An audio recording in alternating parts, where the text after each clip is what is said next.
Yeah.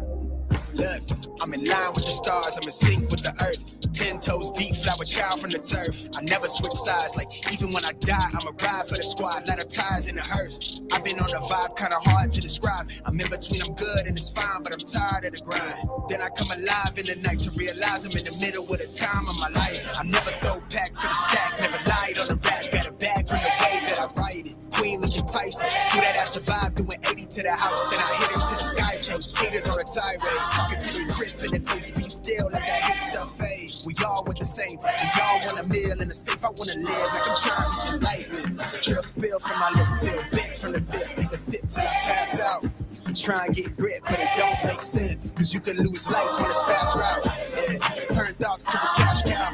I might flip that to the glass house. I don't need the accolades, I'm in love with the chase. I just wanna eat, save a spot at the table. Beast with the slap, pin myself on the map. You long with the wind, but we knowing that it's cap. 5-hour flights, couple nights at the flat. To be real, good to see me making moves while I'm at. I'm still on the grind, limit time when I chat. I'm burning down sage, keep the demons away. When I write to give a piece of myself to the page. I don't do it for the praise, love, that's just how I'm made. From the glass in the mirror, yeah. Do it at me, old man, trying to pass in the fear. You're the first one to talk, but the last one to hear. Eyes blurry, but I couldn't see that, then he cleared down. Start to feel like I'm on one. Settle in, I be here for the long run. I'm a slave for the cash, got snakes in the grass, no brakes on the ad, but it's all fun.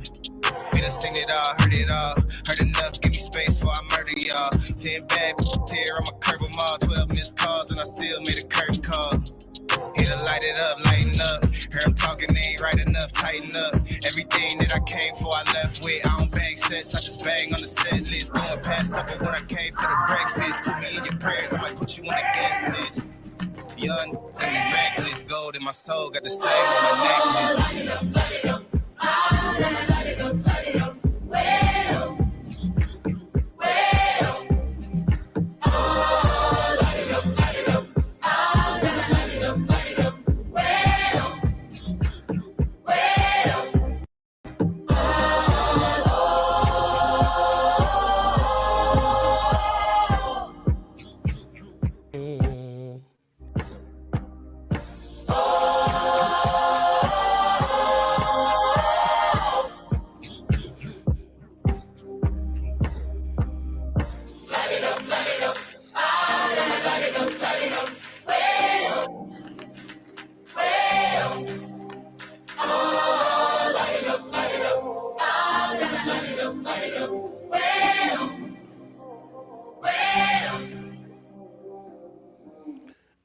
Good morning, people. Y'all know who it is. Y'all know the voice. Y'all know the sound. James Bubba Williams, DJ X3C is in the building. Good morning to all of you. Glad to see your bright and smiling, shining faces and all that other good stuff, man. Hey, y'all stay tuned. Like it or not, it's about to go down. We're in the pre-show right now. Main show coming up next. Y'all stay tuned. Good morning, y'all. Let me see. Make sure I got that. Oh, and then Big can bring my There we go, yeah. Close the matches, they were handed down to me. But I'm still fly, I know. I'm still fly, let's go. It could all be worse, I could be a hater like you. It could all be worse. Pills to make the man, but that poison's gonna chew you.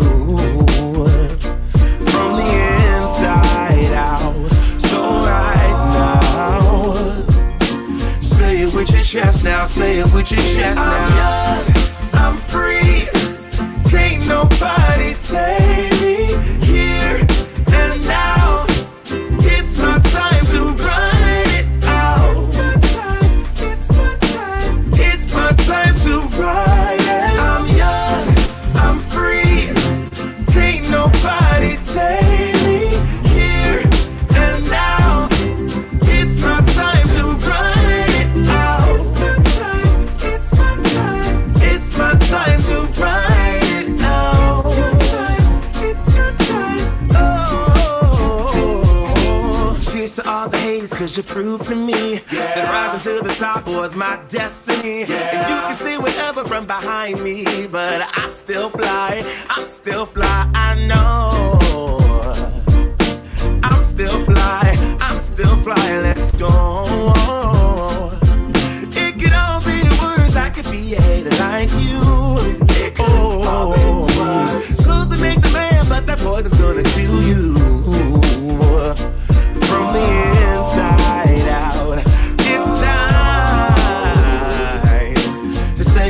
chest now, say it with your chest now. I'm young, I'm free, can't nobody take me here and now. It's my time to run it out. It's my time, it's my time to ride it. I'm young, I'm free, can't nobody take me here and now. It's my time to run it out. It's my time, it's my time to ride it out. It's your time, oh. If you're on the bus, say yeah, yeah. If you're on the train, say yeah, yeah. If you gotta walk, say yeah, yeah. Everybody going somewhere, yeah. Young or old, I really don't care, yeah. Life has never really been fair, yeah. So put your fist up in the air, yeah. Say yeah. I'm young, I'm free, can't nobody take me here and now. It's my time to run it out. It's my time, it's my time to ride it. I'm young, I'm free, can't nobody take me here and now. I don't care what nobody say. Time to run it out. Still One of the best damn songs ever created, and for it to be a non-copyright song, it doesn't get the credit it deserves. So shout out to Revel Day for Still Fly, man. Good morning, good morning, good morning again, everybody. It's good to see your bright smiling faces. Before we go any further, let's see who we got in the chat this morning. Shout out Nat A, good morning. Nat Sean Payne, good morning to you. Kareem Ransom is there. Paige Larson, what's going on? Did I say Taylor yet? Hey, Taylor, good morning to you. Brandy Nuance, what's up, let me see. HBX says, my morning just got a whole lot better. Thanks, DJ X. I appreciate that. Jonathan Guerrero, what's up, Jonathan? Good to see you. Angela Jones. Hola, ¿cómo está? Legala Deville, what's going on? Lily, good morning, sweet Lily. I love you too. Yvette Darren over there on Facebook. Welcome, Sheila Blessing. Good morning. Sarah Layla is in the building. Hollywood 2000. Tyler Hackner, Stream Elements, Stream Yard. All in the building this morning, man. Y'all stay tuned. We got a pretty damn good show coming up. I'm guessing, you know how we go. We make it do what it do. Brother Ben is in the building, man. Coach 22, good morning. Gonna play a couple of more songs for y'all, and then we're gonna get this damn show started. Good morning, y'all. Good to see y'all. Hey, hey, hey, hey. I'm a little bit naughty, I'm a little bit too consumed, but every part of my body is telling me to run away from you. Come a little bit closer, yeah, yeah. Come a little bit closer. Right, Tiger. Yeah. Right, Tiger. A little bit crazy. It's been days, but you never change. It's to all the media, though. Y'all know how it goes because the rhetoric was out there. They had to get him out in the public eye. But we'll talk about that, okay? Yeah, come a little bit closer. Yeah. To all my ladies who got a brother that doesn't treat them right, put your finger right in his face and tell that man bye-bye. I'm too fly. I'm too fly. Bye-bye. Bye-bye. Bye-bye. You're a little bit selfish. You get mad every time you lose. You can't take me with you. I'm scared you're gonna blow your fuse. Come a little bit closer. Yeah, I can really start over. Yeah, in the back of my mind, there's someone waiting on me. You're just wasting my time because you're scared and lonely. Finally got some closure. Yeah, I can finally start over. Yeah, to all my ladies who got a brother that doesn't treat them right, put your finger right in his face and tell that man bye-bye. I'm too fly. I'm too fly. Bye-bye. Bye-bye. Bye-bye. Here's to the memories.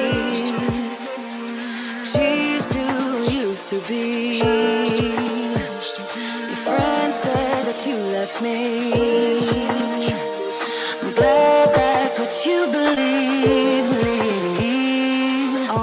ladies who got a brother that doesn't treat them right. Put your finger right in his face and tell that man bye-bye to fly.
That was called a washing machine, y'all.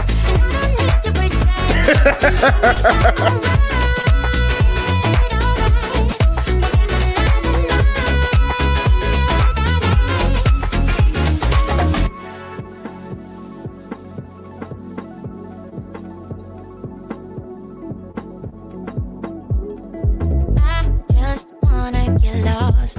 It's the only thing I wanna do.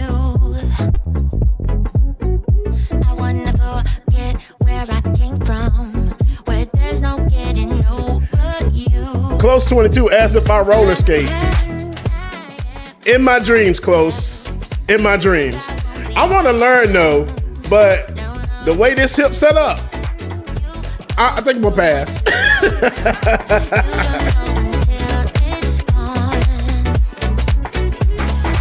You don't know what I am worth. Your words are like bullets now. Sometimes they hurt. I stay high when bullets fly. Out of reach, won't be coming down. I can't wait till it's over. I can't wait till it ends. You got a chip on your shoulder, and I don't need to pretend that we are alright. I won't stand in the night. When I get you back, oh yeah.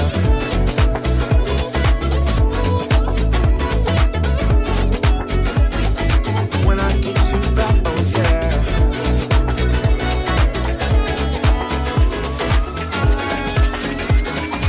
When I get you back, oh yeah. I promise you'll never leave me. When it comes to you and me, there's no one else I'd rather be with. Good morning, good morning, good morning again, everybody. Y'all are now rocking with DJ X3C. I gotta do my own drops because I ain't made none yet, but I do them live, so yeah. Shout out to everybody that's joining us, man. Laney Lou, good morning to you. Orange G Swag Sports. Woo, the Labor Day Classic. I gotta do a day party after this is over with. I'm trying to make it back to catch as much of the game as I can. Y'all stay tuned, man. We're gonna get the show started real soon. Good morning, y'all.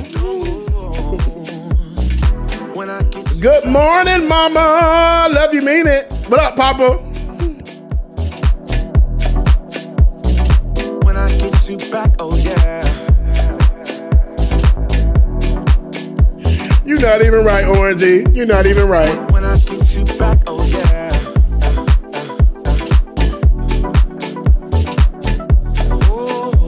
Priscilla in the building. Good morning, Priscilla.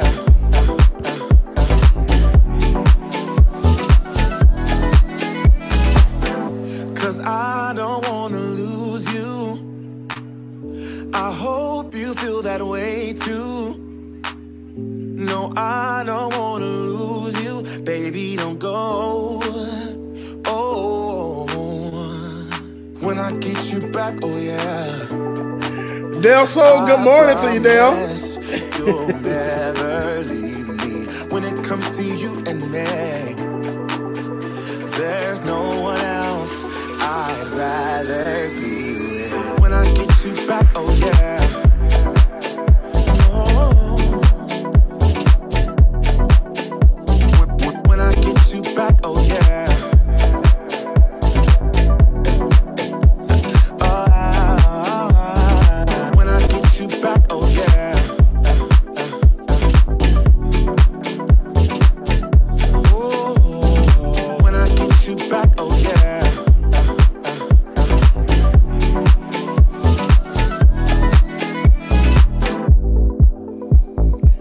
Good morning, good morning, good morning again, everybody. We thank y'all so much for tuning in this morning. We're going to get this doggone show started.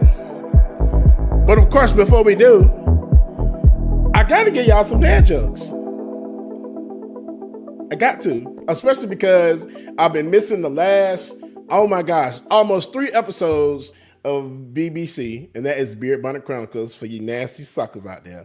But Beard Bonnet Chronicles, I've been Thursdays, I don't know what's been going on. It's like I've had 2 DJing events on Thursdays and then doctor's appointments. So it's been going crazy. Thursdays is just all over the place. But I promise I will be here this Thursday coming up. Beard Bonnet Chronicles, I'll be here. Granted, I have a DJing event, but I am going to be here at 1 p.m., so I'll see y'all then. Anywho, what do a tick and the Eiffel Tower have in common? What do a tick and the Eiffel Tower have in common?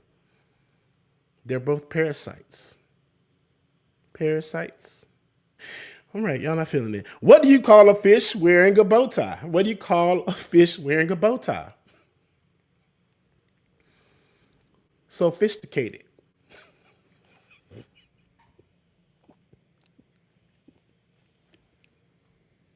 Sophisticated. Okay. This will be in. Dear Math, grow up and solve your own problems.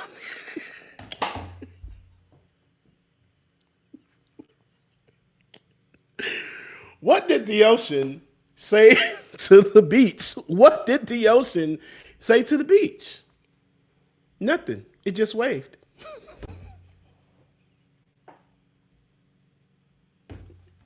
This is my last one. What has more letters than the alphabet? What has more letters than the alphabet? The post office. Like it or not, y'all, it's Orpheus, I love you too. What's going on, Charlie? Good morning, y'all. I want you and I can't wait. Don't want to spend a minute without you. I know you feel the same. So come on, give me love. Y'all know y'all love me. Stop playing with me. Come give me with your touch and make me wanna say, damn. And yeah, you know what's up. Ain't nothing I won't do for your body. So give me all you got right now. I know I'm yours, baby. So come give me love. You know you're my baby. So come give me love. I never felt nothing quite like this. I get a high every time we kiss. I know, mother. I know.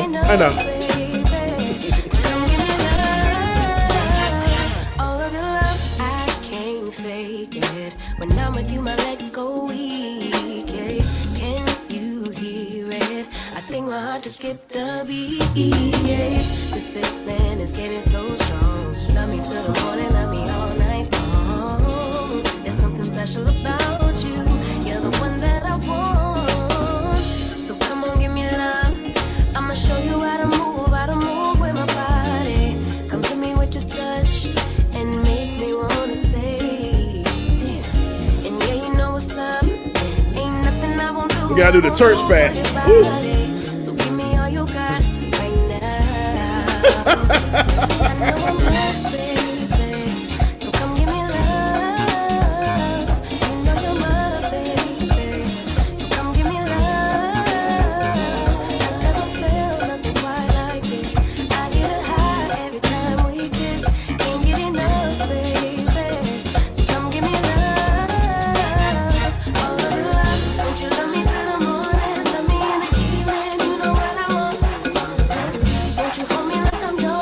Hey.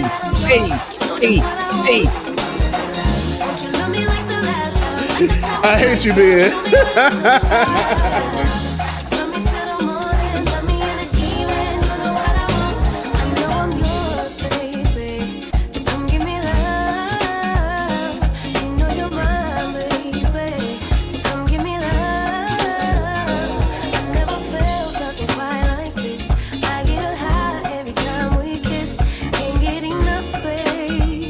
So come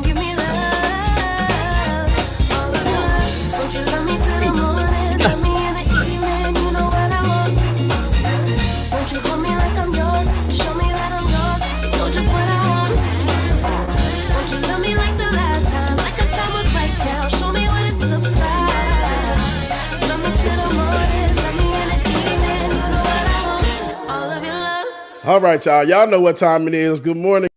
And real quick, man, before Benjamin Dixon starts to roll that show, I don't trust trees. They seem shady. Like it or not, it's about to go down. 26, Carter G. Woodson gave us Black History Week. Now, almost 100 years later, many of us are still stuck in the month of February. But our legacy, it doesn't just fit into 28 days. The Black Heritage Day app is here to change all of that. It brings Black history to your fingertips every single day of the year. Based on years of research by Dr. Carl Mack, our historian, our griot, just 3 minutes a day, that's all it takes to read, learn, and listen to an oral narrative of your history. Indeed, the Southern states went to war over the rights for each of the 11 Confederate states to own our ancestors. To connect with your roots, to teach your children the truth they won't get in school. In total, he is credited with 28 other inventions. But as a Black inventor, he struggled to gain. Learn why New Year's Day was once considered the most dreaded day of the year. Parents were separated from their children, siblings separated, and spouses separated from one another. And today, America has the nerve to lecture us about the status of the Black family. Understand the political journey of Black America from the Republican Party to the Democratic Party. It marked the beginning of Blacks' departure from the Republican Party to the Democratic Party. And here's why we switched. Dive into culture and triumph like Sidney Poitier's blockbuster film success. And so much more. From heartbreak to triumph. From January 1st to December 31st. This app is more than a download. It's a movement. It's a community of Black families raising their kids on truth and on legacy. Download the Black Heritage Day app for free in the Google Play Store or on the Apple App Store. This isn't just an app. It is a daily celebration of who we are.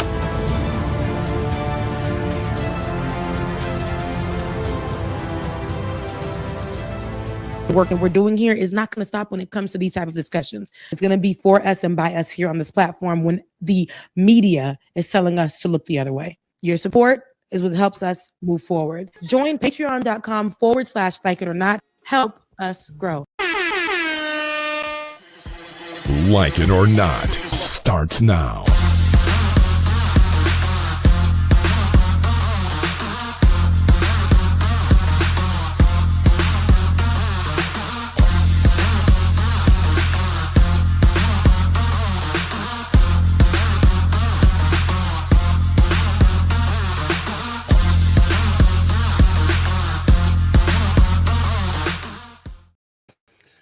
Good morning, good morning, good morning. Good morning and welcome to Like It or Not, where we're free to tell the truth. And not care who doesn't like it. Brother Ben, what's going on, sir? Good DJ morning to you. Listen, man, those two songs, man, Rebel Day and King Sis, man, those things are bops to the end of bop history. I can't help it. Those things are jams, man. Look, man, I might have to start spinning those at my normal events, like just put them out there to see what the crowd says, because when I tell you, I love the crap out of them songs, dude. Man, look, ain't nothing. First of all, it's Go for King Sis. Give me your love, babe. And then that thing be rocking. How you doing this Saturday morning, man?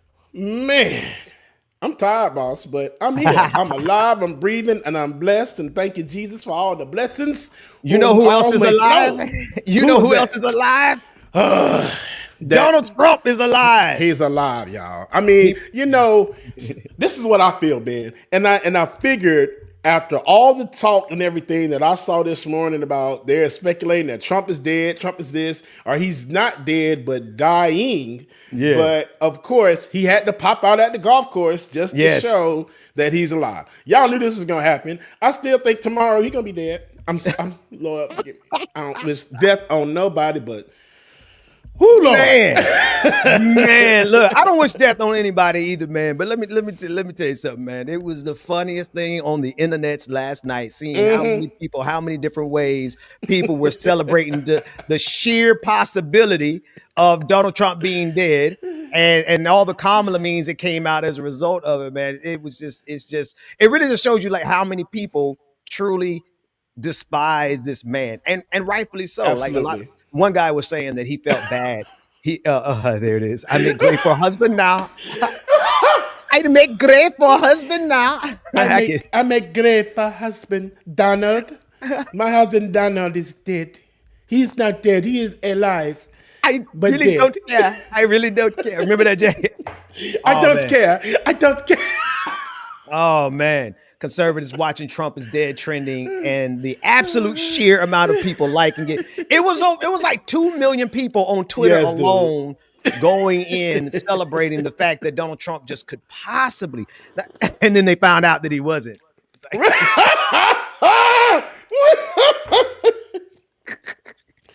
You starting early, man. You about to make me spit coffee everywhere. Man, look. Already, dude. Bro, like, have you ever seen somebody be so celebrated pre-death? Like it's not that, you know, and it's hard for me because I'm a pastor and I'm like, I shouldn't. And honestly, I didn't participate. I didn't tweet about it. I didn't gloat in it. I didn't revel in it. But I sure read every single one of them tweets and laughed my pastor butt off, man. It was hilarious. That part, man, because I'm just like, oh my gosh. But I mean, after hearing what he did with revoking Kamala's Secret Service, I'm like, what if he is dying? What if that was one of the last things that he decided to do before he ultimately kicked the bucket? Okay, just the evil ass man. But let's be honest, man. Have y'all seen the bruises on his hand? Because I saw one like earlier this week, dude. And I'm just like, what is that? Has anybody like actually like diagnosed what causes bruises like that? Oh my gosh, I don't know where that clip is, but there was this doctor that did a review. He like looked at everything, his ankles, his hands, and said it's some kind of disease or cancer that he has that will cause him to be out of there within like a few months, basically is what they said. I'm gonna see if I can find that clip because when I heard it, I was like, oh, is that real? Look, and then JD Vance didn't make it any better this week. So you got okay. So no, go ahead. No, bro, you got it, man. That was up, and then JD Vance with his comments. Go ahead, brother. Look, no, here it is. I'm going to share the video of it because you got to remember in context. Now, JD Vance was the last person to be with the Pope. The Pope died. Pope Francis died maybe 4 hours after meeting JD Vance. So when JD Vance starts talking about people dying, you know, it's something evil in that man that causes it to happen. But I guess it wouldn't be evil if it happened to Trump. Here he is in this interview. Listen to him. Be away from the presidency. And your boss is one of the oldest people to ever be sworn into the office. You're one of the people to be second in line. Are you ready to assume the role of commander-in-chief? And why should Americans trust you to lead the country? Well, I've gotten a lot of good on-the-job training over the last 200 days, but I'll also say the president is in incredibly good health. He's got incredible energy. And while most of the people who work in the United States are younger than he is, I think that we find that he actually is the last person who goes to sleep. He's the last person making phone calls at night, and he's the first person who wakes up and the first person making phone calls in the morning. So yes, things can always happen. Yes, terrible tragedies happen, but I'm very confident the President of the United States is in good shape, is going to serve out the remainder of his term and do great things for the American people. And if, God forbid, there's a terrible tragedy, I can't think of better on-the-job training than what I've gotten over the last 200 days. So everybody said there's a little bit of issue with the with I the thought it audio. was That's me. weird. Yeah, it was like poppy. Yeah, I'm hearing that popping too. I'm not sure where that's come. So apparently it's on my side somewhere. But anyway, we'll make it past. It won't be the first thing we have to make it past. But as you mentioned earlier this week, he revoked the Secret Service protection for Kamala Harris. And before any conservative in the audience gets their knickers in a twist in a bunch, most vice presidents only get 6 months of additional Secret Service protection after they leave office. But Dick Cheney, George W. Bush's vice president. He got it extended well beyond that by President Barack Obama as a courtesy, I'm assuming. And you got to really think about it, right? In context of the times, what happened, we're in totally different times right now, man. You know, we're living in a time of political violence. And for him to revoke that from Kamala Harris, especially when you consider the murders of the assassination, right, of those Minnesota Democratic politicians, Melissa Hortman, her husband, the MAGA assassin killed Melissa Hortman, the husband, the family dog, and then he went and shot another senator, Democratic senator, and his wife. Those two individuals survived, but Melissa Hortman and her husband, they died. And this is the landscape we're in. Like, we're really in the landscape where people are doing political violence. Yeah. And so if your boy Dick Cheney can get additional coverage of Secret Service from Barack Obama, no less, during more peaceful times, what is it to keep President or Vice President Kamala Harris protected, and what is it for him to remove it when we're living in a politically dangerous time? Absolutely. Here's an article. Trump cancels Kamala Harris' Secret Service detail that was extended by undisclosed Biden order. President Donald Trump revoked Kamala Harris' Secret Service protection on Thursday, according to a copy of a letter reviewed by CNN. Former presidents receive Secret Service protection for life. Harris, as a former vice president, received 6 months of protection after leaving office, according to federal law. That period ended on July 21st. However, her protection had been extended for an additional year via a directive not made public until now. Again, she's not the first vice president to have her protection extended.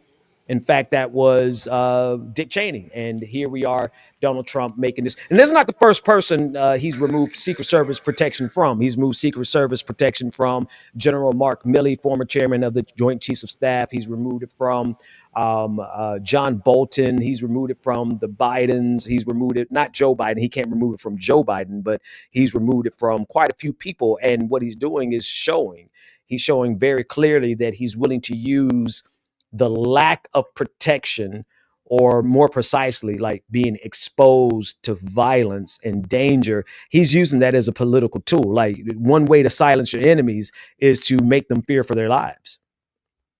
Yep. He's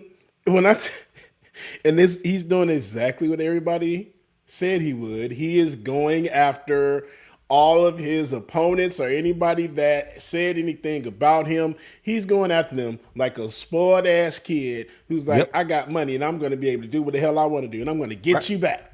Yeah.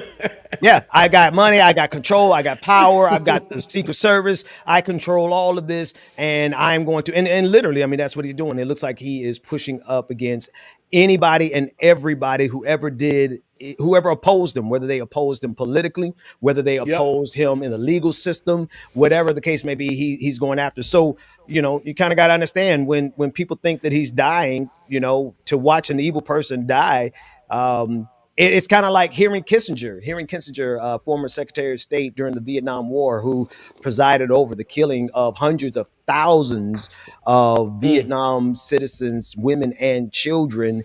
And that demon lived until last year. But when he died, I mean, the internet erupted and celebrated because, like, you know, ding dong, the witch is dead. Like, you know, you celebrate. you celebrate the death of evil people.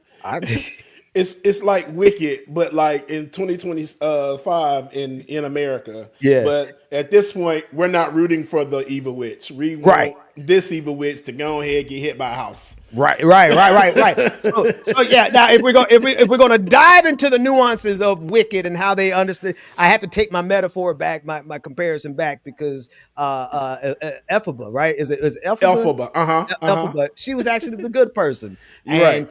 You know how propaganda works, especially white supremacist propaganda against green people. I mean, look how they act against black people. You see how they act against green people. Like, that's it. So it wasn't the best metaphor I gave, but it worked good because you said the Wizard of Oz. That's different. That wicked witch. Yeah, put a house on her. That's right. Go ahead, put a house on her. Take them shoes.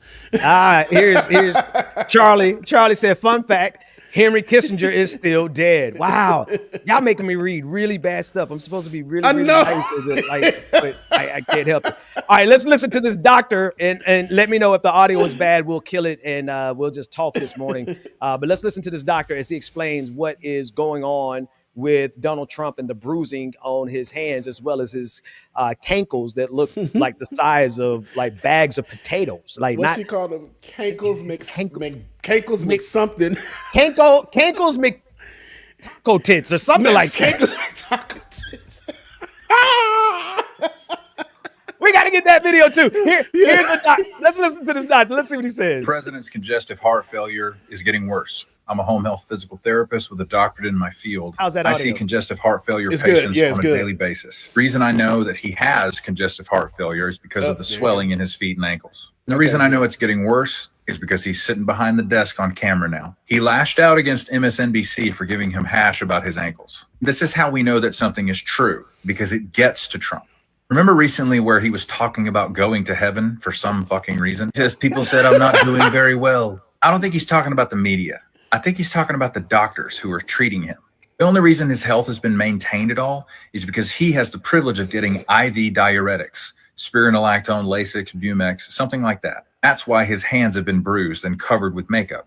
Badly, I might add. We know that it's getting worse because he knows he cannot hide the degree of swelling. That's why he's sitting behind the desk. Oh, he also has chronic kidney disease, which is also contributing to the swelling in the feet and ankles. I can't tell you how many times I have seen a patient in their home because they were hospitalized for AKI, or acute kidney injury. And the kidney injury was caused by nephrotoxic medications, namely diuretics, spironolactone, Bumex, Lasix. The president is definitely getting sicker. And we know he's not going to change his diet because he's such a fucking idiot. I think he's going to be around for 6 to 8 months tops. Thank you for your attention to this matter. Wow. 6 to 8 months top. God, Hopefully it ain't that long. Bubba, be quiet. Hopefully it's not that long. Be quiet, Bubba. No. 2 months, baby. No, shut up, Bubba. Okay. Yeah. It's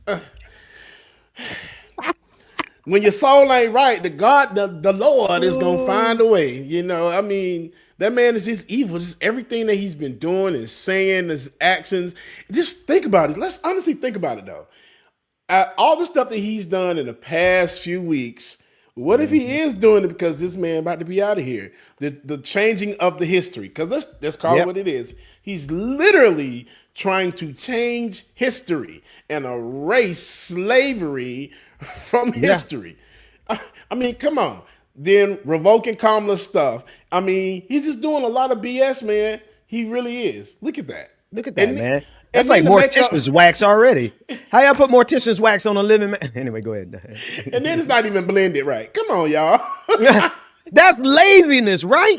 I mean, lazy. I don't understand that. Like, they don't have like skin natural neutral tones for I know they do for white folks. It took us a generation to get it for black folks. I was about to say, Ben, yes, they do, because the stuff started for the Caucasians. So I'm like, for the simple fact that he can't get the right blending, that just goes to show either incompetence. Either he did it himself, or he said, "Hey, I need somebody go get makeup for my hand. I don't care what it is, just put it on. I don't care. It don't even match, bro." Look, man, that's like exactly like what color does he? Or unless they try to match his real color instead of the orange color that he puts on a regular basis. But even that, like, that's like, come on, that's something the kid, he did that himself. There's not a professional makeup artist or doctor in the world that would let a president of the United States go out with his hands looking like that, thinking it's covering up and hiding something. Like, what are we doing here? And then as you see, like, I'm thinking after these pictures came out with the hand looking like that, then the next ones you see where it's no hand. Yep. And even when he's sitting behind the desk, it's coming like, okay, this man cannot stand when anybody talks about him. He's so childish, bro. Look at this, man. And look, man, like I don't rejoice when people are sick or dying, man. There's a lot of really, really, really good people on this planet who are dying for the same condition that Donald Trump is dying of. And I don't want to make light of the situation. You know, there's a lot of folks who struggle with the same exact health conditions. And if we're not careful as we get older, we may very well suffer some of the same fate. But we're not evil bitches like he is. We're not devils. Right. We're not wishing. I don't wish evil on him. I just wish his evil will be gone.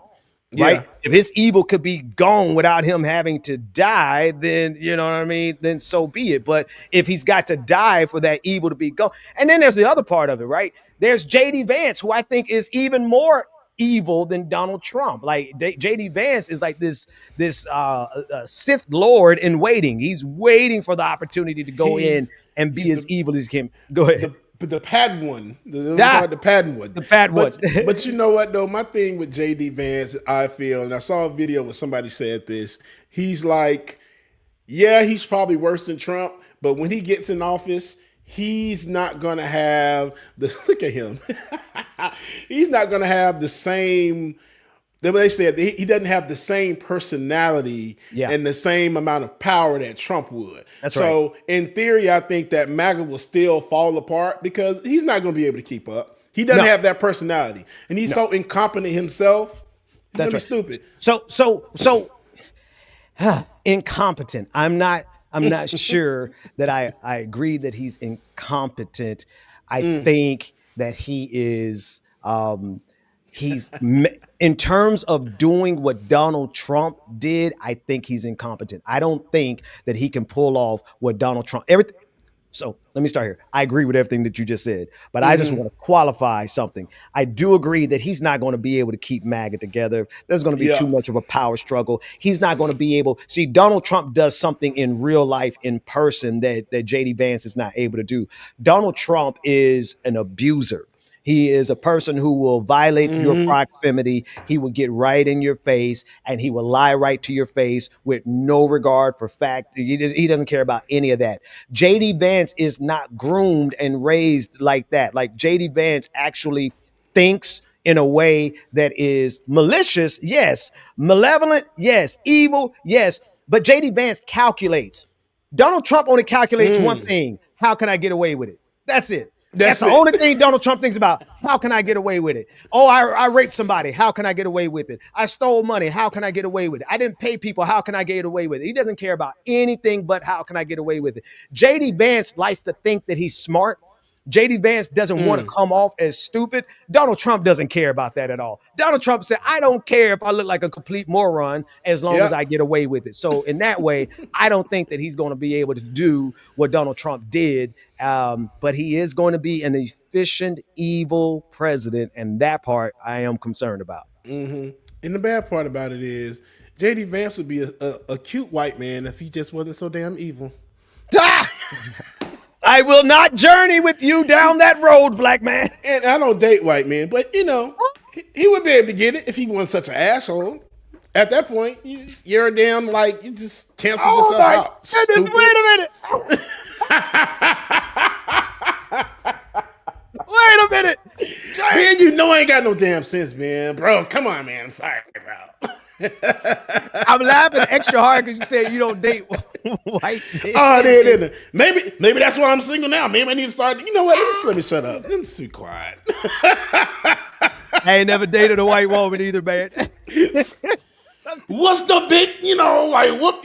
You know what? No offense to the white women in our audience. It's just never been all the white men for Bubba's, but it's just never been in my. It's never been in my.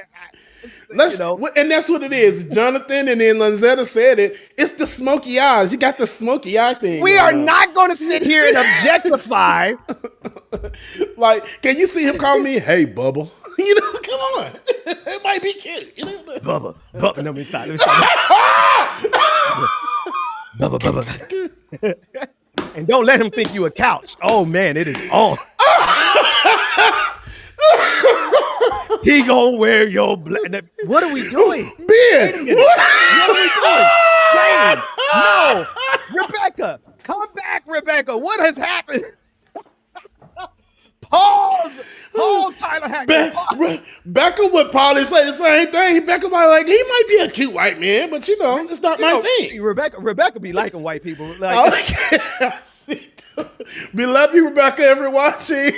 Rebecca always complimenting on white men's looks. She's like, Ben Shapiro has this look about him. Now I'm like, wait a minute. Are we objective? We're lusting after Ben Shapiro. I got you lusting after JD Vance. She's lusting after Ben Shapiro. And all I'm trying to say is Black Power or something. I don't know what.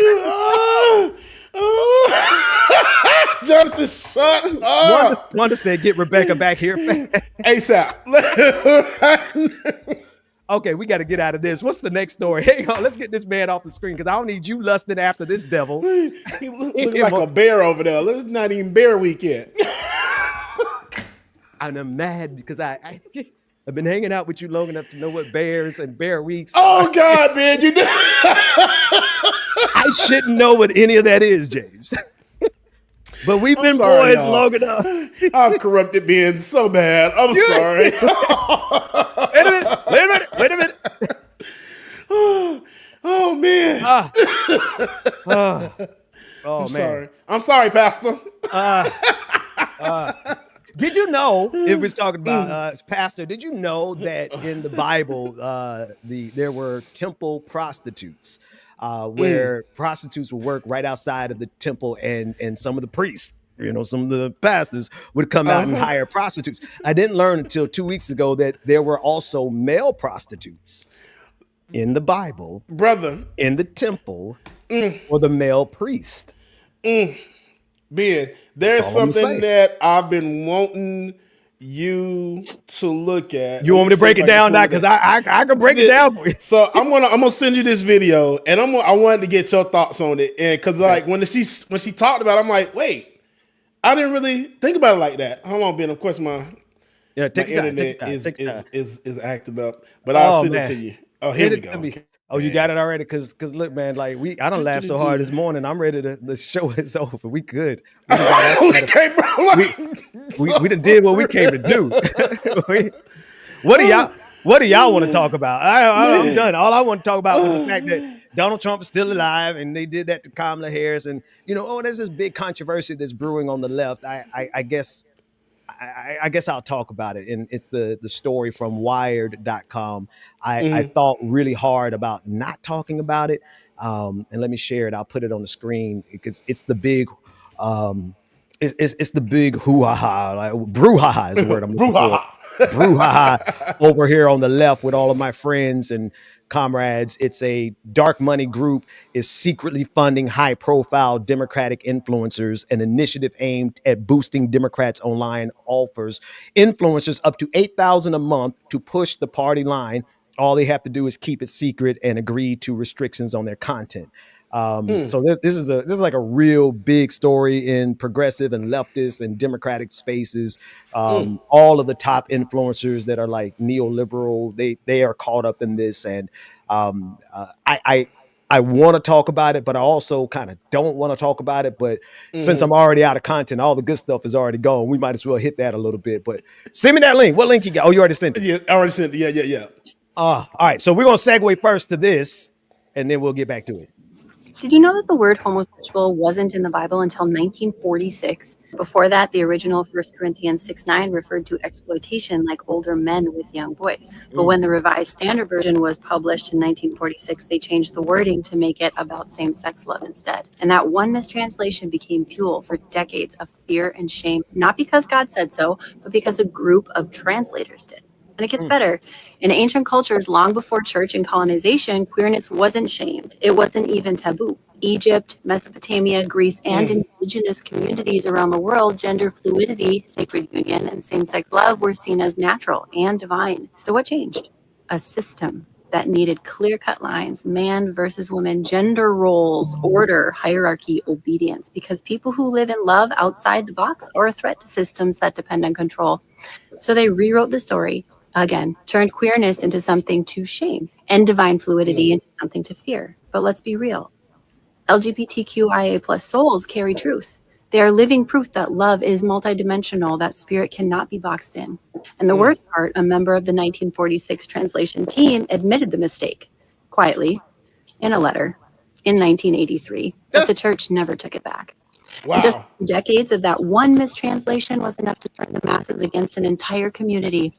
Again, enough to convince millions that queerness was dangerous. People deserve to be punished just for existing, and the system knew it.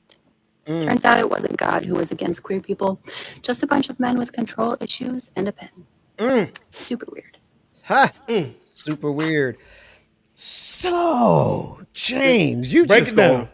gonna put me in the hot seat, because let me tell you something. Let me tell you something about church folks. There's two things church folks believe in more than the blood of Jesus. I want you to hear that what I just said now. Church folks believe in two things more than the blood of Jesus. Now, where I'm from, the blood of Jesus covers it all. But there's two things they believe in more than the blood of Jesus: hell, and that God hates gay people. They will overturn the entire church. They will burn a church to the ground. They will fire the pastor if the pastor tells them that hell is not a literal physical place. Or if the pastor tells them that there is far more to sexual fluidity and queerness in the Bible than what we have perceived or been taught, right? And there's far many more misconceptions. And you put me in the hot seat now, where I'm like, to a certain degree, I guess now I'm responsible to talk about it because you've asked. Sorry, brother. So you go from lusting after J.D. Vance, who was a devil, by the way, and now you put me in this hot. So let me instead of me running headlong into it, pause. Why don't you? What is wrong with Ben this morning? Okay, go ahead, Ben. What are your thoughts about it, and what would you ask? What would you ask a pastor about this video? Basically, what are your thoughts and how do you feel about this? One thing that I've always looked at with the Bible is it's a book that has been passed on through several centuries and many thousands of years. And I'm sure that the translation of the Bible somewhere down the line has been mistranslated. When she said this, I'm just like, oh, wow. So that kind of bought like that. So wait. Does that mean I was right a little bit? It's like, does that prove that it was correct? And my thing is, where do you even find old versions of the Bible that don't have these changes? Because I'm sure now at this point, those don't exist anymore. I'm sure they're somewhere, but where would they be? Okay, so and to Ralph's point, this is something that I honestly. So right now I'm in a series, just so everybody, I'm sure everybody already know, but you know me, I be liking to promote stuff. I'm in the series on why Christians can't be capitalists, and it's a 36-week, 36 lesson long series. This what we're talking about now. I believe it requires the same kind of methodical approach. Let me address a couple things. Yes, the Bible has been misinterpreted in many, many, many, many, many ways. The idea that the Bible is infallible, meaning it's perfect, and that it is the direct word of God and there's nothing missing, nothing broken. I give that phrase specifically because you can go to a lot of churches today and they'll say, and look how close my Bible is. Like, I got my Bible right there. I got Bibles everywhere. And they'll say, hold up your Bible. This is God's word. It's perfect. It's infallible. It's inerrant. There's no errors. There's no contradictions, et cetera, et cetera, et cetera. That entire idea did not come into being until 1978 from a theological school in Chicago, Illinois. Wow. We think retroactively that this has always been the case about the Bible. That principle didn't come until 1977, 1978, but certainly from a theological school in Chicago. That's number one. Number two, there are intentional revisions that have been made by white men that we know without a shadow of a doubt. For example, when the King James Version of the Bible was translated, they took out the name of a woman apostle by the name of Julia, and they changed it. They changed the L to an N to Junia to make it masculine so that it would not give the appearance to the world that women had the right to have power and authority in the church. Wow. So they completely erased the woman's identity and they misgendered her, changed her from Julia to Junia. And that's in the New Testament with the Apostle Paul. So, I mean, and that's just one example of like 100 examples that this happened. Number three, King James hated women so much that he helped assassinate his own mother. Wow. So if you really want to pause and reflect on like what type of influences are in the Bible that we know today as it has been, put together, you got to start with those realities, right? Now, I go much further than what this sister says here, and I'm really careful, not out of fear, but out of being methodical, as well as being wise. Because like I said, there's two things Christians believe in more than they believe in the blood of Jesus. That's that God hates gay people and that hell is real. If you tell black Christians that hell isn't real, it's not a physical location. If you tell them that, oh man, they'll chase you out the church with pitchforks and torches. Right. If you tell them, like I just told you, that there were male prostitutes serving the male priest at the temple, then they freeze in their tracks. They're like, and it completely shatters their whole, not just black folks, but all Christians, their whole framework. But here's the biggest one that I'm working on, that I'm going to preach a sermon on: the entire story of Sodom and Gomorrah. The entire story of Sodom and Gomorrah is, you remember the Rorschach, I can't even pronounce the, what's that? The Rorschach, Rorschach test is where you, Rorschach, thank you. Yep. Good Lord Almighty. Where you look at an ink blot and you interpret what you see. Right. That's what the story of Sodom and Gomorrah is. Because let me ask you a question, James. The story goes like this. Two angels come to the city of Sodom, and they are told by Lot to come stay at my house. They go to Lot's house. The angry mob comes through the city and says, send out those strangers so that we can have sex with them. And then Lot was like, no, don't do this. Here are my daughters. They're virgins. Take them and do with them as they please. Now, James, at first glance at that story, does it register to you and say, oh, the problem with this narrative is A, same-sex attraction, B, gang rape, C, there's two answers to this, by the way. One, all right, is it the same-sex attraction that's the problem? Is it the gang rape that's the problem? Or is it the treatment of women such that you would throw them out to an angry mob to satisfy them instead of letting these angry mobs attack a man? The answer is B and C, right? The problem is not the same-sex attraction that's a sin in the book of in the story of Sodom and Gomorrah. If you see that as the problem and ignore the fact that there was a roving mob of men who were going around the city raping people whenever they wanted to, number one, and then two, Lot turns around and says, here's my daughters, take them instead. If you don't see those as problem, you fail the Rorschach test. Yep. So there's a lot to it, but we can build on it from there. So absolutely, because it was, I forgot where I saw another interpretation of it, and they were like, they focused on the homosexuality or the same-sex attraction, but like you just said, Ben, these men were raping everybody. Okay, they didn't discriminate on man, woman. They were just raping everyone that was in the city. So for that one area to be Sodom and Gomorrah is where all the gays went, and there was all a bunch of homosexual activity going on. It was like, okay, that's all what we were taught to believe. We were growing. That's it.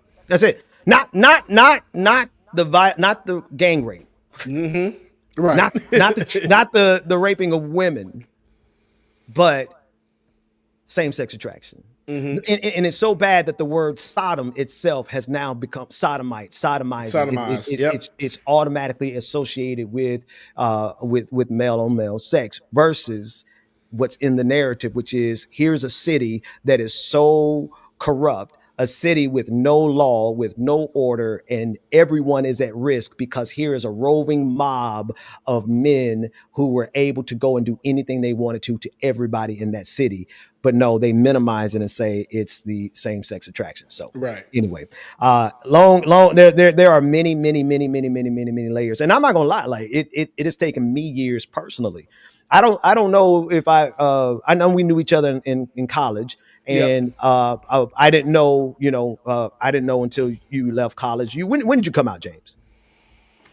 It probably would have been maybe my fourth year being there, maybe. And even then it was still like, I'm DL, what they call Right. it.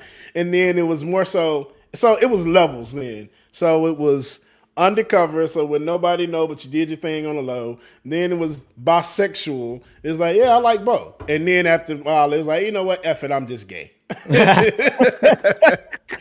And then when the internet came out, you're like, man, I ain't got time to be worried about who knows, who doesn't know. I'm Right. living my own life. Let me live my life like I want to. So after that point, then it's just like, yeah, whatever. Yeah.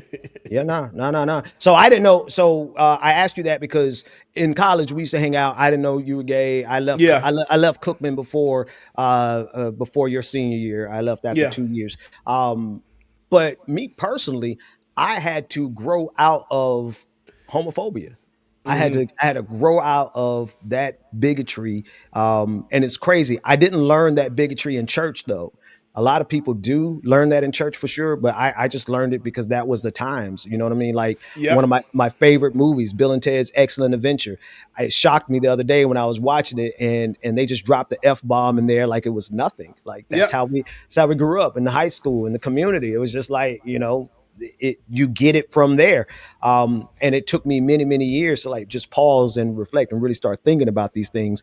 And then once I crossed that threshold, I start reading the Bible again, and I'm like, wait a minute now. Yeah. Wait a minute.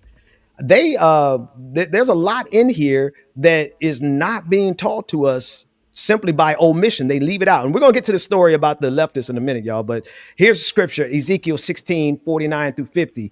Now, this was the sin of your sister Sodom. She and her daughters were arrogant, overfed, and unconcerned. They did not help the poor and needy. They were haughty and did detestable things before me. Therefore, I did away with them as you have seen. Now, Wow.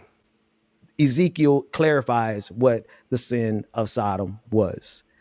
I still don't like this translation because it lays it at the feet of women, she and her daughters. The fact of the matter is, it was he and his sons in Sodom that were doing all the crimes. But there it is. Anyway, we don't went from just clowning to deep theology. Hey, it's levels, man. It's levels to this thing.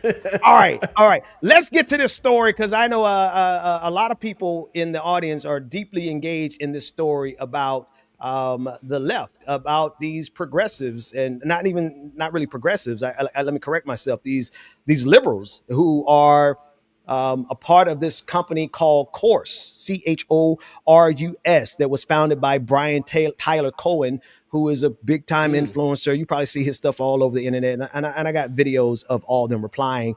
But this is an article written by someone I'm friendly with on Twitter. We follow each other. I done read my last free article. God, dog, bump y'all. Hang on, let me scam my way around this real quick. I know how to do it, but Taylor Lorenz is the author of this article, and she asserts in this article that there's some really bad things that are going on. That Democratic major donors are funding left-leaning voices that are carrying the party line. And the accusation is that this is being done without transparency, that this money amounts to quote unquote dark money, which is money that's donated that nobody knows where it comes from. She then compares what was happening with this company to what happened. I don't know if you remember the story about the Russian influence money that came to the United States, and they were getting paid $100,000 per episode or something, some ridiculous amount of money. So she compared it to that. And, I can go through all the details of the article, but the gist of it is that there are influencers who are in Democratic spaces that are getting paid really good money to make content and to share stuff on social media that is pro-Democratic Party. Now, before I go too much deeper and further, what's your first reaction to those, how it's being framed?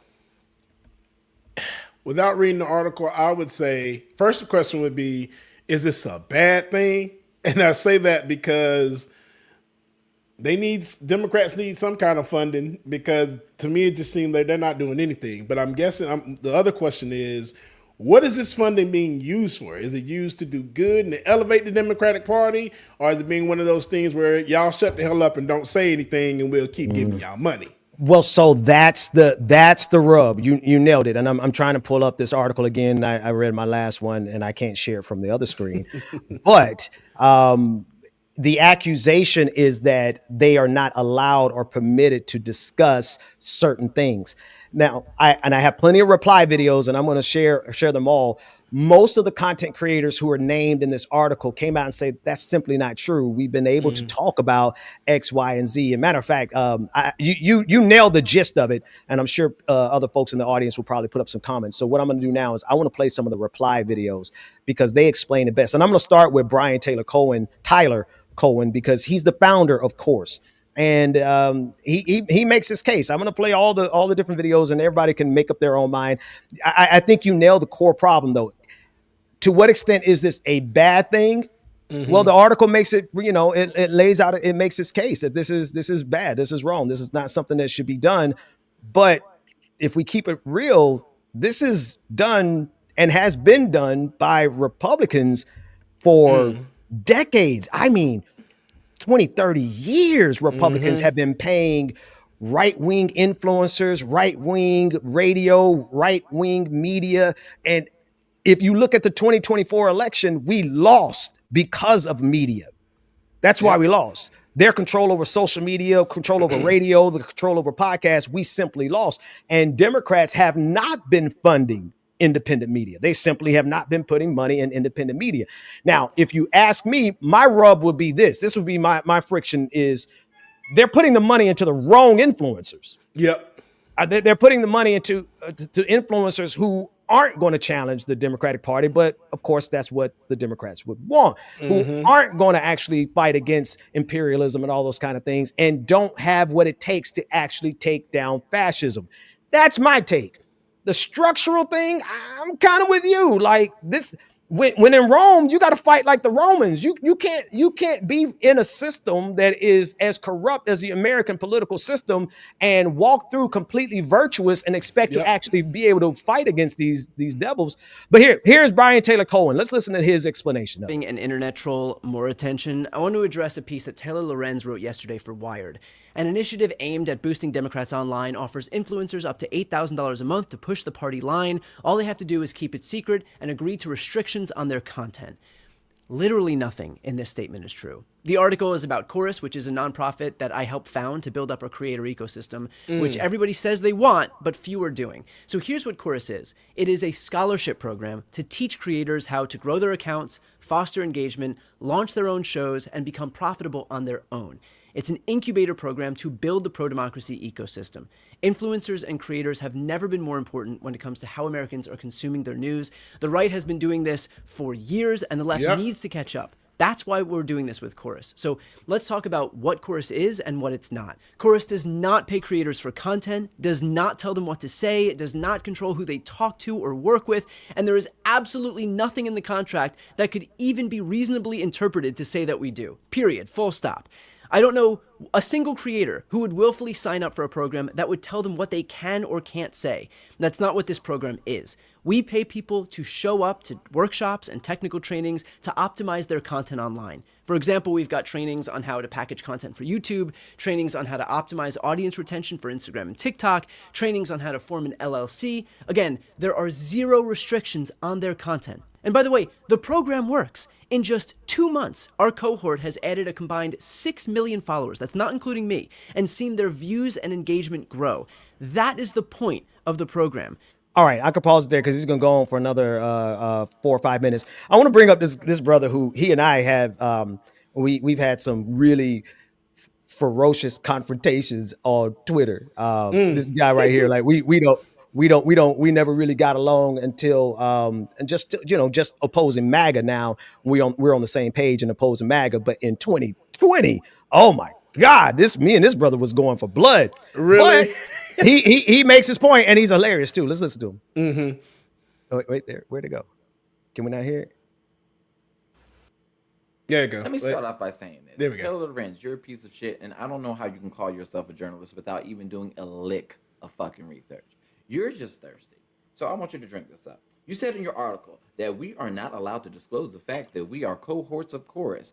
If that's the case, then why did it November 20th, to be precise, 2 weeks after the election, I had a donation link and a video disclosing the fact that I was trying to partner up with Chorus where we were trying to get funding. There was a donation link and it's still up there in my bio. This isn't breaking news. My followers know. Everybody knows. We hosted forums. I'm confused on how this is news. And secondly, you wrote about Chorus before. Did you not write an article saying that they weren't paying content creators, Chorus isn't doing anything, that content creators feel like they're not getting paid, they're doing free labor, this, that, and the other? So which one is it? Are we getting paid? Are we not getting paid? What the fuck do you really know? Thirdly, and apparently, we're not allowed to bash Democrats or actually give them any type of constructive criticism. However, I swear I'd be on damn Bernie Sanders' ass like flies on shit. I do recall. Well, that's why we always never got along, because his arguments are not really the good faith arguments against Bernie. But I'm not here to, again, like he and I, we ain't got no love between us. However, I think his point was really clear. The article accuses them of not being able to even admit that they're a part of the program. But all of these content creators have been announcing that they are part of the program the entire time. The entire time. And I remember very clearly when they announced the program, like it was everywhere across social media. I didn't sign up. I didn't apply. I didn't care to apply because I'm like, these aren't my people. Brian Taylor Cohen, he's fine. He's cool enough, right? Whatever, but he's not my people. This guy, like we've had nothing but conflicts between us. And maybe we have like 3 tweets that we liked in common and retweeted, right? So it was never, but then there was the other thing. Like I felt at the beginning when I saw it and I saw who was involved, I was like, well, maybe the thing is, maybe I'm not going to be able to talk about Gaza. Maybe I'm not going to be able to criticize the Democratic Party, et cetera, et cetera.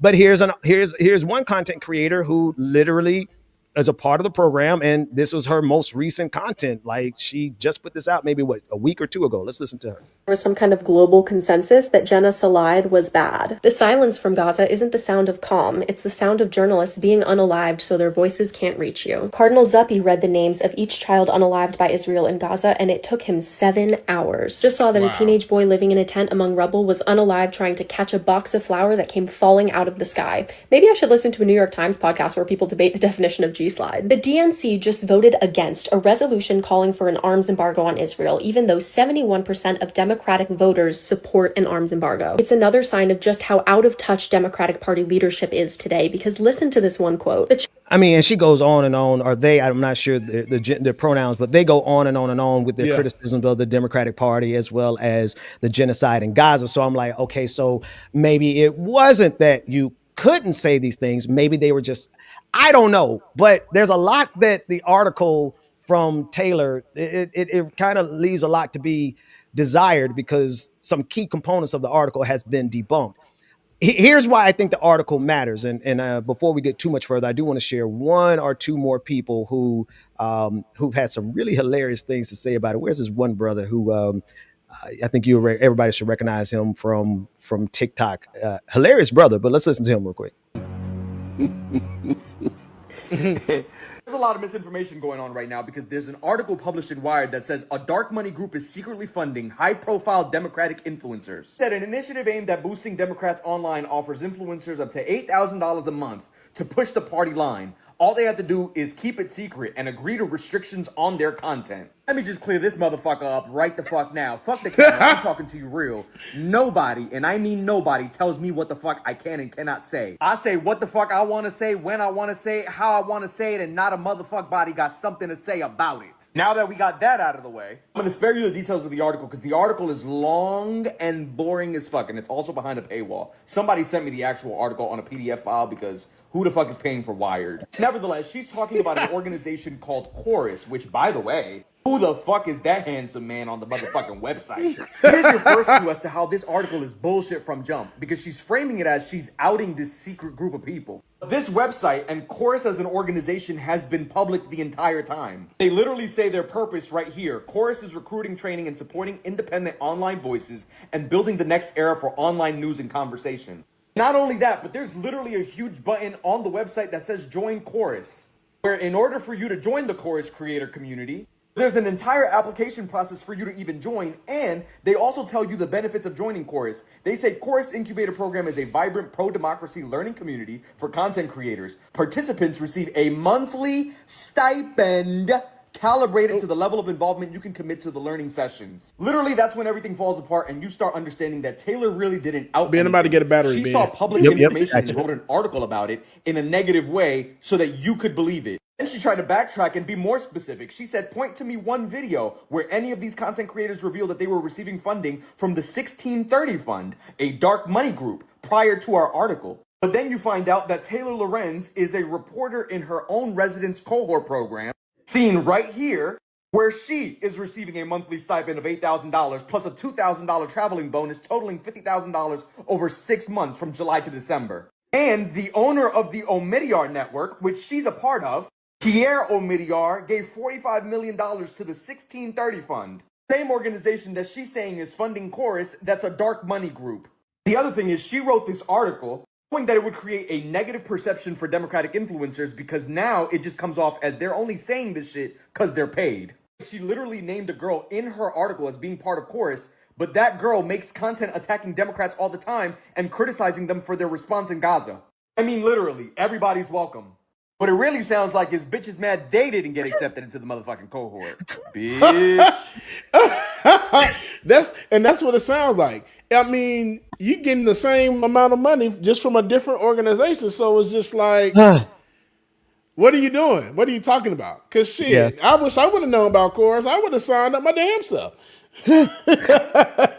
Listen, and again, I knew about it the day they dropped it because I follow all these people. Like I've been in DM chats with Brian. Matter of fact, there's one other guy who's implicated in this, and I mention him from time to time. David Packman. He and I go back at least a decade. Not the friendliest of terms right now, but we do speak. The reason we don't probably don't get along that much these days is obviously Gaza, right? But I know him. I know the other folks.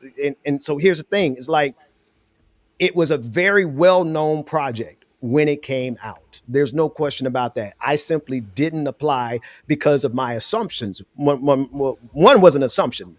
The first thing is that like, these are not people that I would, I don't hang out with them. I mean, no harm, no foul. They're deeply liberal. And liberalism has its place, but I'm a leftist, right? And I oppose things that they don't oppose. And so that was number one. But my main assumption was they're going to try to put, a lock on what I can and can't say. I don't have time for that. Right. It looks like that was a bad assumption on my part because here's somebody who was getting $8,000 a month criticizing the DNC and Israel over Gaza. So I'm like, now in retrospect, maybe I should have applied for the program, man. 8 G's a month, like, come on. Hello, that is a lot of diaper bills and okay, and food in the refrigerator. But I like what Lanzetta said because I think this really covers it, saying that. This is a dumb, hang on, let me take this off screen. I see. So this is a nothing story. The left hates liberals, understandably. See, this is why I love this individual. And are using this to try to make some point. This is dumb. Yeah. I can't really, and all of my friends, man, I'm not gonna lie, like all the people that I do run with, like people I'm on a network with now, like people who, I consider to be allies, comrades, and friends, they disagree with me on this. So it's kind of weird. Like the group that I don't really rock with, I'm kind of having to say, I got to disagree with my friends on this one to a certain degree. And again, I'm friendly with Taylor, like Taylor Lorenz, the person who wrote it. We have a couple of DMs going back and forth. We talk about artificial intelligence. Her primary reporting beat is technology for Wired. And so we talked about artificial intelligence and we're friendly enough. We follow each other and retweet each other's stuff. But I don't really feel like this conversation, this article, I don't think this article does anything for anybody except help MAGA, help fascism, and help, the very people that we're trying to, let me put the article back on the screen, the very people that we're trying to stop. I feel like limiting ourselves and saying that we will not engage with dark money at all during a time when all money in politics is dark money right now. Yeah. You know, very few campaigns are actually funded all the way through by reported donors. You know, you have the Bernie Sanders of the world who did that, right? And so shout out to him. I don't think Bernie Sanders in either campaign took any dark money. And I'm pretty confident I can say that without making a mistake. So, you know, good on him and shout out to him. But we're talking about a period where corporations are treated like people. Corporations are treated like they have free speech, and they can pour hundreds of billions of dollars into campaigns and to independent, quote unquote, independent media. And all of that money is going to fascism right now in terms of media. All of that money is going to right wingers. All of that money is going to MAGA. All that money is going to the very people that we are fighting against. It doesn't seem wise to me for us to say, hey, let's not do that while it's being done to us. It ties our hands in a very critical time. Agreed. And somebody said it best. I mean, let's look at it. This is what Republicans do all the time. They have millions, probably billions of dollars in dark money that they come through. Hence why they own the media and able to push all the rhetoric that they push as much as they do. But us, on the other hand, I get so disappointed within the Democratic Party because all the stuff that's going on, and it's just always one of those things like, what is our party doing? Like, why are y'all not saying anything? Why are y'all not stepping up to the forefront? Y'all letting this man get away with everything. I'm just like, what are we doing? What are we doing? What are we doing? Now, put this comment on the screen from Del Sol Verde. The money comes from Zionists. Well, that's the whole thing with dark money. We don't know for sure. We don't know who those primary donors are to the 1630 fund. We know where it's been distributed. We know it's been distributed partly to this group, of course, but we don't know that they're Zionists. That's the whole premise of dark money. Now, here's the other thing. If Zionists are funding this and that sister is out there attacking Zionists with Zionist money, that's based as hell. Like, that's like, you know, if you're going to take money from bad people, do good things with it. Like, I'm sorry. Like, that, to me, that's the true hustle. That's like Snoop. When Snoop took, like, I think $7 million to go perform for Donald Trump. Had he got on stage and said, F Donald Trump, I would have been like, that's the way you take money from evil people. Absolutely. But instead, he got on stage and proceeded to kiss Donald Trump's butt. Proceeded to shuck and jive. for the dollar. So anyway, that's the big brouhaha in Twitter and influencer. And but you said something important, man. And this is the other thing. I'm going to put one person back on the screen because I want to be fair to this brother, not because I have to be, but because I said something at the beginning that has to be, I need to be fair on. At the beginning, I said, well, my problem with this is that they're giving the money to the wrong people. Like, they're giving it to people who aren't going to actually, you know, win this fight against fascism. Yeah. But here's the thing. Brian went out there and got that money. He started the company. He went out there. He found donors. He gathered money from 1630 Group. And so if the problem I have with it is that it went to the wrong people, then the solution to that is I should have went out or to still go out and find money and give it to the right people. He went out there and got it and gave it to the people he chose. Who am I? I mean, how can I judge him for doing with the money what he went? Like, that's him. He did the work. He built the company. He started it. Like, I'm having a hard time finding a reason to be mad at these people, man. Yeah. I'm trying. I did my best. I read the article 3 times. I analyzed it with AI, and I sat back and said, I'm really having a hard time finding a reason to be as angry with these people as the internet is right now. So what it almost sounds like, maybe Taylor is maybe jaded because she didn't get offered the money. Well, I think it's oh, James, why do you always lead me to saying more than I plan on saying? I'm sorry, Brother Ben. You know, you be leading me to thinker. You be forcing me to say stuff I didn't have any intention of saying. So let me put this on the screen. This was an interview that Taylor just did yesterday with, as you can see, I've really been into this, right? Yeah. Glenn Greenwald. She just went on Glenn Greenwald yesterday. Now, I know Glenn Greenwald. I've done work with him, with his company. They hired me to do like a whole series of stuff, paid me well. It was great back in the day. Then he and I had a falling out, and he's blocked me on Twitter because he is, you know, he's to me, he uses free speech as a way to help fascism. You know, he's the kind of guy who's like, oh yeah, no, sure. Let everybody, if they want to say the N-word on Twitter, if they want to call, whatever for the end of democracy on Twitter, they want to do all these kind of things. Let them, it's free speech. How dare you silence them? Meanwhile, fascists are using that to destroy. And so I called him, like, I know him well enough to get on a call with them. And I called him and I was saying, you can't really believe the shit you're saying. Excuse me. You can't really believe the stuff that you're saying. And he was like, yeah, no, I actually do. And I said, well, we have a fundamental disagreement. And from there, it just went down the hill.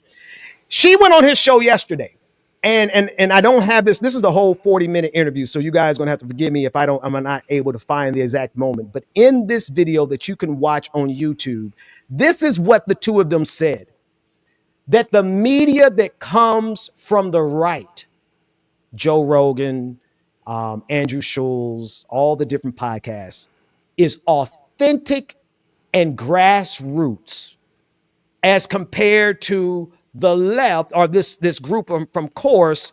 They're not authentic and they're not grassroots. I got a and to Taylor's defense, this was framing set up by Glenn.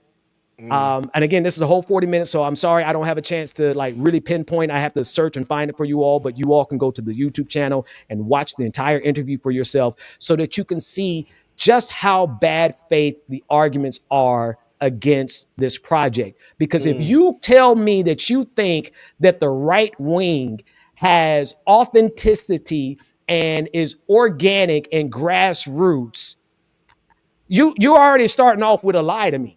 There's never been any authenticity in MAGA. It has always been, I mean, even since Rush Limbaugh, all of them have been flooded with corporate money from day one, square one. And if you're using that as a way to attack this program, it's just incredulous. It's just disingenuous. It's a bad faith argument. So anyway, that's where I am. Yes, indeed. Anyway, I digress. I wasn't even going to talk about this story, but here we are, and it's just weird. It's like, was she paid by somebody to put? You know what? Let me shut up, man, because you know me. I have a conspiracy theorist brain sometimes, and I think out the box. Without even reading the article, I'm like, yeah, I think outside the box. Yeah. Here's a great question. To be fair, Pastor, which folks on the left are likely to have that much money? Historically, Dems have gotten their money from certain international contributors and the abundance left. This is partially very, very, very true, right? This is logically, this is what we're facing, right? When you are people who advocate against capitalism, who advocate for higher taxes for the rich, you're not going to find a lot of billionaires on our side of the equation who are willing to fund us.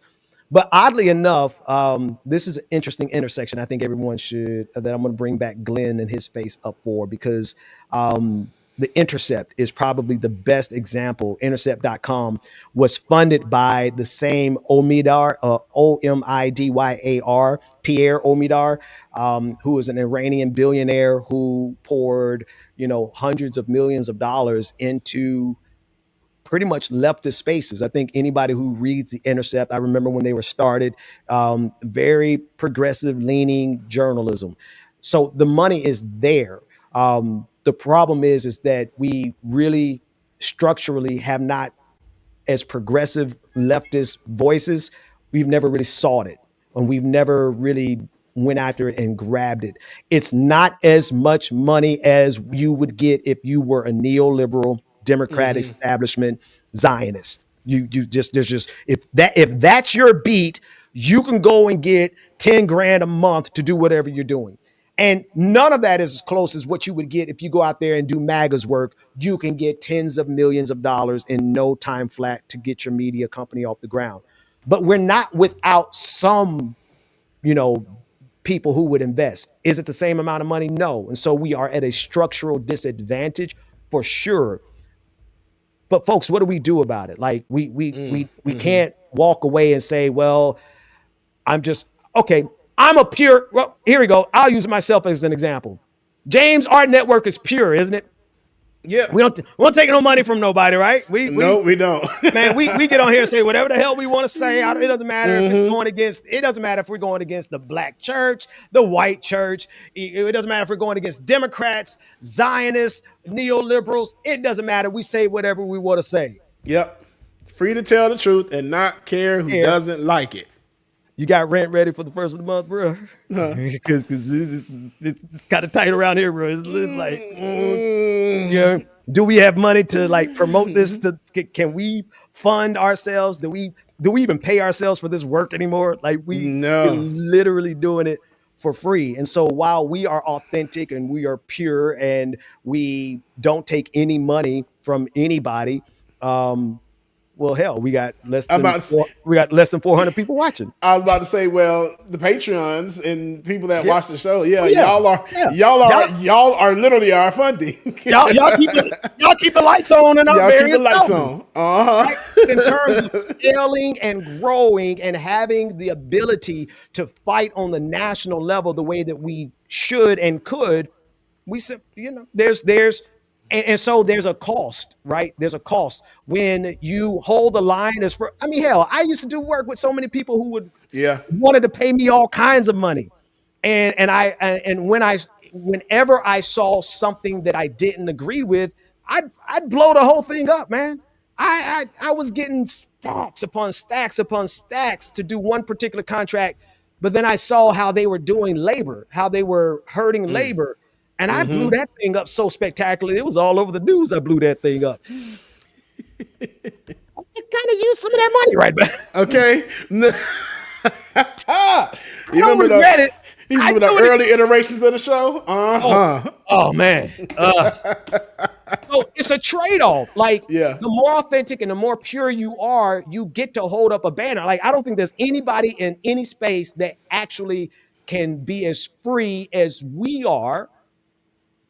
But the price that you pay is you get marginalized and you get edged out. And so, that's just kind of what it is. But that never stopped us. We're still doing the work. We're still doing it. And going to keep on doing it. That's right. We're going to keep till on the doing wheels it. fall off. Because till the wheels fall off. Because number one, somebody got to do the work. And number two, it might as well be us because we're pretty damn good about it. So yep, that part. That's good. Look, man, you got anything else before we get out of here? I know you got a party to go to. No, man. Hey, if y'all in Atlanta, day party at Bulldogs from 4 to 7. I'm going after there. And then Monday, I got a private event. I'm just all over the place. And Beer Burner Chronicles on Thursday. I should be there, even though I got another event. Oh, man. It's been so much going on. Let's see. Probably going to be doing like some resident DJing stuff coming up. I have an EEOC charges against me for discrimination, bro. It's a lot, bro. This one discrimination. One of my agents at work saying that I discriminated against her for asking her a question about when her return date was for FMLA. So it's the company being charged, but I'm mentioned, and I don't like that. Because I don't like people defaming my name. So Bubba will be looking into countersuing or whatever, because you're not going to defame my character and tell me that I'm not a good person, where I know where my heart, my mind, my body, my soul, my Lord and Jesus, Savior Jesus Christ knows as well too. So I won't be no victim to that just because you're having a bad day. But I digress. But other than that though, I'm blessed and highly favored. And I'm just glad I was able to be here today. Hey man, glad man. You know we love you, brothers. Everybody sending you love in the chat room. Nothing but success for you, James. Who's that? Orpheus said that sounds like some BS. Everybody with you. Only knew. Beehive baby said, "What the f, Bubba? What is going on?" And I'm sorry. Love you, Laura. I'm sorry all that is happening with you, man. But listen, go out there and have a blast at that day party. Ain't nothing like a day party. And man, this show ain't. And if you know, all the gays is in town, so it's this Sodom and Gomorrah today. And let me stop. Wait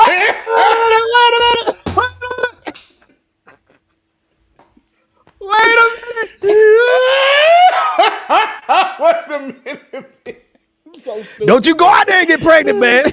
Man, I cannot. You know what, Ben? I'm not fooling with you, Ben. See, y'all say it's me. It's Ben. Ben is the ringleader, okay? James, man, I can't. You know, I got nothing to say. I'm gonna play this music and get us out of here before I get. Please do. Before I get in trouble. Because all I said was nothing like a day party. Ain't nothing like a good day party. You know, back when, you know, I'm too old for it now. You know, I'm a pastor now. That's not my scene. You're not gonna catch me at a day party nowadays. But back before I was a pastor, man, wasn't nothing like going from bar to bar to bar with your people in just a day. It was, and it's nothing like it because at that point, by 7 or 8 o'clock, you so drunk that you go home to get some rest and say that you're gonna go out later on. By the time you wake back up, everything over with. So, but you're recovered and you feel refreshed and like, you know what? I feel like I can take over the world, even if it's like midnight, 1 a.m. in the morning. I feel like that's how I know you're getting old. That's how I know you're getting old because there's 2 phases in life, right? The first phase was you only went to night parties. You didn't get up to go out. I never forget there was some nights I didn't get up to leave the house until midnight. I got up, woke up, go party, right? And then you get older and it becomes I need to do a day party, but you're still young enough to do the day party. And then the night party. James, you are at the stage where you're gonna do this day party, and then you're going to sleep. That's it, bro. Like even though I'm DJing, it's like I know some other parties going on. No, Bubba's not going out. Bubba's bringing my ass back home. Last night I did a party. It was over like at 10. I came right home, man. When I tell you, I felt like I've been working out like the whole day. Like, whoo, I'm tired. Look, man, we too old to be in these streets. That said, everybody make sure you hit that like, share, and subscribe button. We love you, mean it. If you come to church, despite all of the shenanigans from this morning, we will be live tomorrow morning at 9:30 a.m. with lesson 11 of 36 of why you cannot be a Christian and a capitalist. So make sure you make your way over to service tomorrow morning. James, have a good time out there, man. Man, I appreciate it, brother, man. I love y'all. Mean it. Love you too, brother. See y'all next time. Oh, somebody asked where Rebecca is. Rebecca was on a sabbatical, but we just got word from her that she was intending to be here today. It was her nephew's birthday. She will be back next Saturday. Yay. So we probably won't have all this foolishness that we had today. But I had a good time. I probably won't be here next Saturday as well because I have to DJ an event in Opelika, Alabama. Opelika, Alabama? Yeah, man. I tell you, all over the place, man. You're all over the place. That's what's up, man. The blessings have been falling. So yeah, so I'll be in Opelika. Okay. Go make that money, man. Okay, all right, everybody. We'll see you next time. Take care. Work that we're doing here is not going to stop when it comes to these type of discussions. It's going to be for us and by us here on this platform when the media is telling us to look the other way. Your support is what helps us move forward. Join patreon.com/like it or not. Help us grow.